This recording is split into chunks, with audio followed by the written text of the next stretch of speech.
Allora, noi abbiamo sempre ripetuto che ci interessa il che cosa e il come lo si debba fare.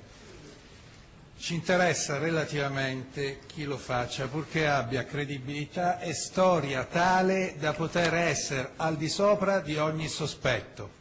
Pertanto, io oggi ho ricevuto un messaggino da parte di una appartenente alla categoria degli inidonei della scuola che mi ripeteva: è per la terza estate che faremo sit-in davanti ai palazzi, perché per la terza estate ci viene promesso quello che poi puntualmente ci viene negato, e si tratta di una questione di forse 60-70 milioni di euro.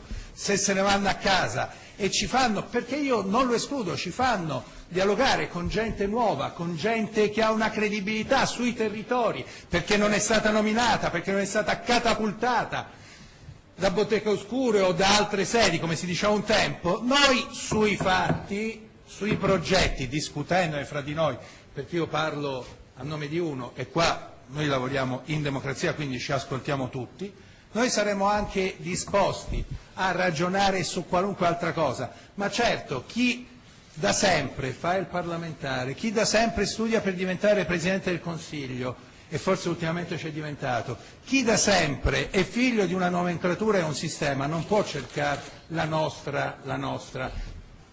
Penso di essere stato abbastanza chiaro.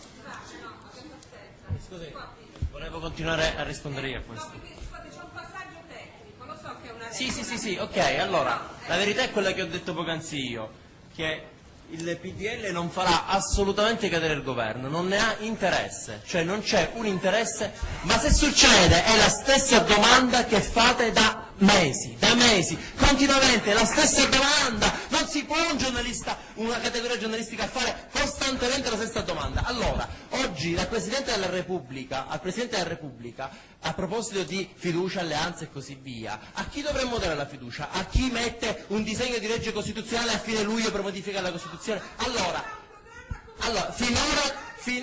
finora queste persone non hanno minimamente voluto realizzare il nostro programma, neanche una minima parte, non hanno voluto dare nessun gesto di cambiamento. Quindi finché non rinunciano ai rimborsi elettorali, finché non vogliono attuare veramente, non a parole, ma concretamente quello che è il nostro programma, non c'è da dare nessuna fiducia. Se fanno dei gesti concreti, reali, allora ne iniziamo a parlare. È sempre il solito discorso. Il PD finora ha dimostrato di avere meno palle e meno coraggio pure del PDL. Siamo arrivati addirittura a dire, prima pensavamo e dicevamo al PD come fate ad allearvi col PDL, siamo arrivati a dire in aula al PDL ma come fate ad allearvi col PD. È allucinante, e ora ci viene chiesto che dobbiamo dare la fiducia. Ma di cosa stiamo parlando? Io quando vado a casa i miei genitori mi dicono i miei genitori dicono a me: mi avete fracassato le scatole con questa cosa della fiducia al PD. Ma perché non fate quello che siete stati là mandati a fare? Cambiare veramente questo paese. Non lo volete fare. Addirittura siamo arrivati a dirgli: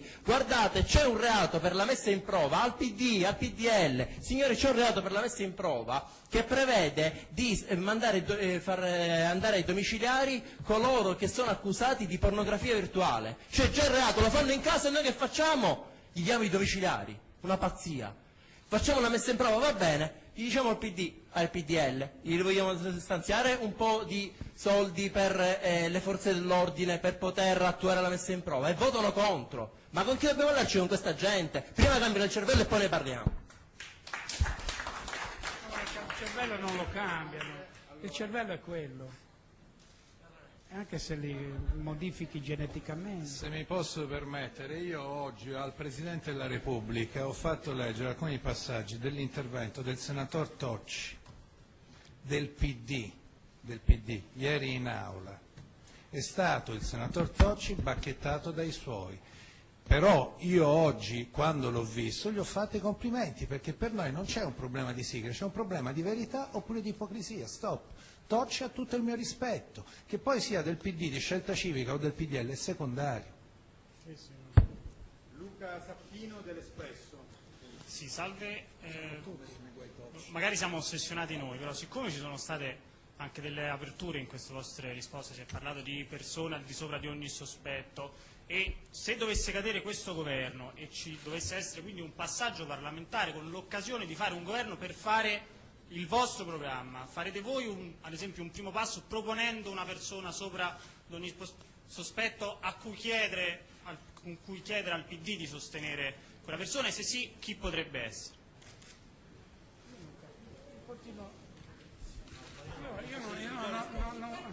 Cioè, ma noi, se noi, ti posso rispondere, se andassimo alle elezioni cosa potremmo fare?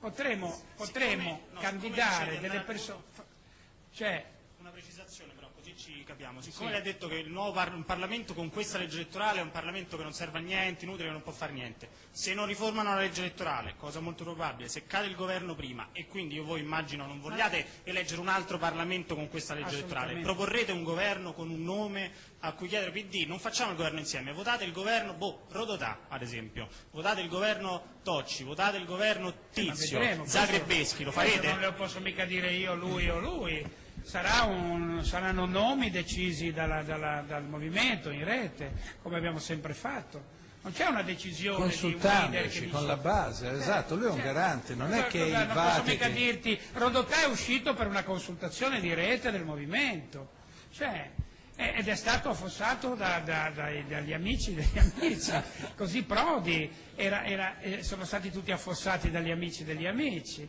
cioè, questo è siamo credo in un buco nero. Qui non è che possiamo continuare a parlare di queste cose, il Paese se ne sta andando alla velocità della luce, e questo non abbiamo più tempo. Non c'è più tempo, se tu non entri nelle piccole imprese, non cominci a far lavorare le persone, a fare attivare le aziende, a togliere le tasse, attivare un reddito di cittadinanza immediatamente, come segnale, non ce la facciamo più.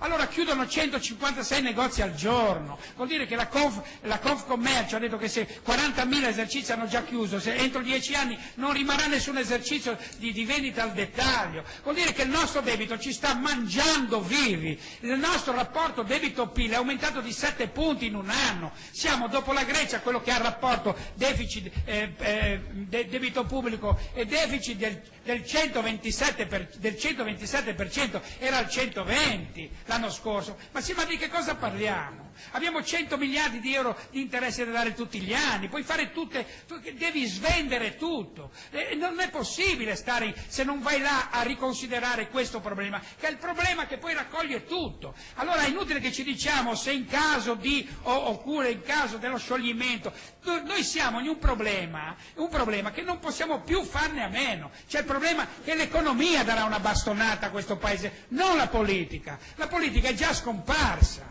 A settembre-ottobre, quando non ci sarà più cassa integrazione, quando non ci saranno più gli stipendi per 4 milioni e mezzo di impiegati statali, oppure non ci saranno più le pensioni per 20 milioni di pensionati, perché teniamo presente che sono quasi 20 milioni i pensionati in Italia, siamo la società più vecchia forse d'Europa e forse del mondo.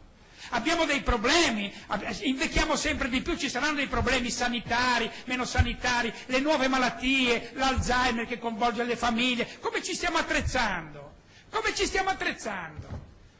Ma la sanità, buchi della sanità, confondono la sanità con la salute, che sono due cose diverse. È chiaro che se tu pompi e fai dei tagli al welfare, la gente si ammala di più, perché la salute e stare in salute dipende dallo stato sociale delle persone. Se gli abbassi lo stato economico, aumenti le spese sanitarie, non ne esci da lì. Tutte le riforme dei medici, il rapporto medico-paziente, gli avvocati fuori del pronto soccorso, il medico di base che guadagna più del primario, ma ce li vogliamo fare se domani? C'è da rifare tutto, dalle scuole, dagli asili, dai mezzi di fruizione della cultura, dalla rete, dal web. Ero lì nella sala principale del centro del mondo politico europeo, italiano e mondiale, non c'era il segnale telefonico, non c'era neanche il wifi, ma di che cosa parliamo?